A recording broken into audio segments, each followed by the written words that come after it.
killing it with the looks or whatever, and then you've got Ice Spice looking like a wet dog.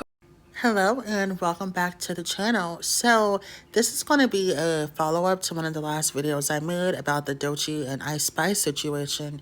And something that Exoticals United and someone else in the comments, I forgot who, caught that I forgot to mention was on multiple occasions, we've seen, brown skin and dark skinned women referred to mixed women or biracial women or women that have this certain phenotype as mutts.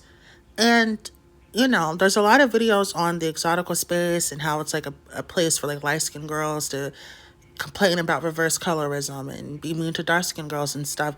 But it's almost like no one sees the reverse. And that's the whole point of this space. And just like Exoticals United said, if a light-skinned person calls a dark-skinned person any form of animal, that is immediately colorism, even if the insult wasn't inherently racist or colorist, right? Even if that insult is coming from another person of color, right? So the fact that both of these women feel comfortable calling her a dog is. But what makes me giggle was the fact that Doechii and Ice Spice were both at Paris Fashion Week at the same time. And this was Doechii's amazing outfit.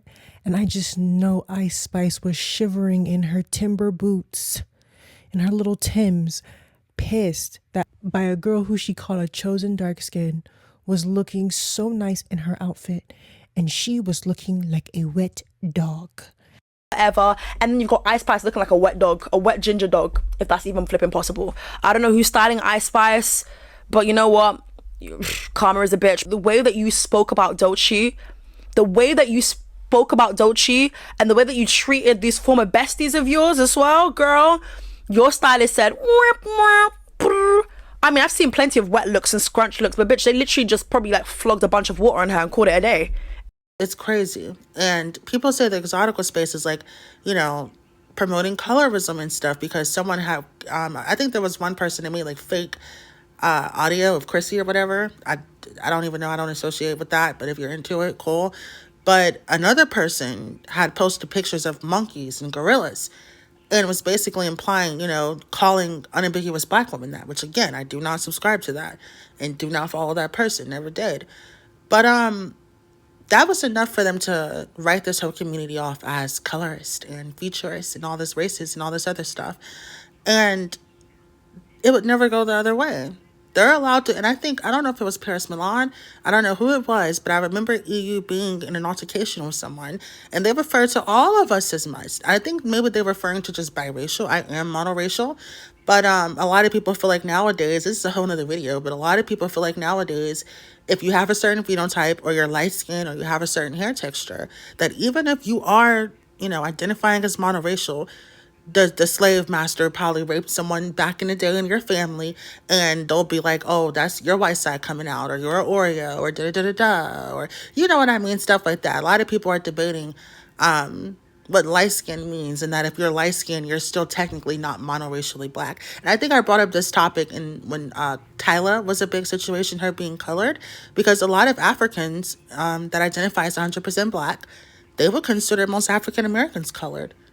So that's just something to think about. But I did find it funny that when Erica Mena got kicked off of, something that we all know was probably one of her biggest, checks and stuff after that show, it was because she called Spice a blue monkey, which I don't support violence, y'all. If you don't got nothing nice to say, don't say nothing at all.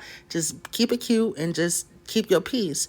But, when someone brings up someone's child and emotions, that's what she decided to call her. And that was enough for people to treat her like she was racist. Like she was like a racist white person calling some black person the N-word. You know what I mean? And a lot of the times, I feel like nowadays the one drop rule is shifting. People are saying Beyonce isn't black and stuff like that. So it wasn't how it was when this colorism conversation started. But when the colorism conversation started, you would be telling these people, oh, we're all black. We're all part of the Atlantic slave trade. We all were taken from Africa. If you're Dominican, you're black. And if you don't agree to that, you hate yourself. So I definitely find it really funny. And again, if we post pictures of monkeys or call someone a monkey, instant racist. But you're allowed to call someone a mutt, and you literally don't see anything wrong with it. You don't even detect that that's probably, an inappropriate thing to say to someone that does have a mixed identity or a multi-generationally mixed identity and has issues with that. So yeah, that's the whole point of this space, is that empathy is not, it doesn't go both ways for a lot of parties. So yeah, I would like to know you guys' opinions on this. Do you agree? Do you not agree? Do you think it's the same? Do you think it's not the same? It also reminds me, because I did a video on what was her name? Zoe Zaldana. She won an award recently, and instead of people saying they didn't like the movie she won the award for, they started talking about the Nina Simone role and how she shouldn't have took that part because she wasn't dark enough and she had to use an afro wig and prosthetics to look like an unambiguous woman.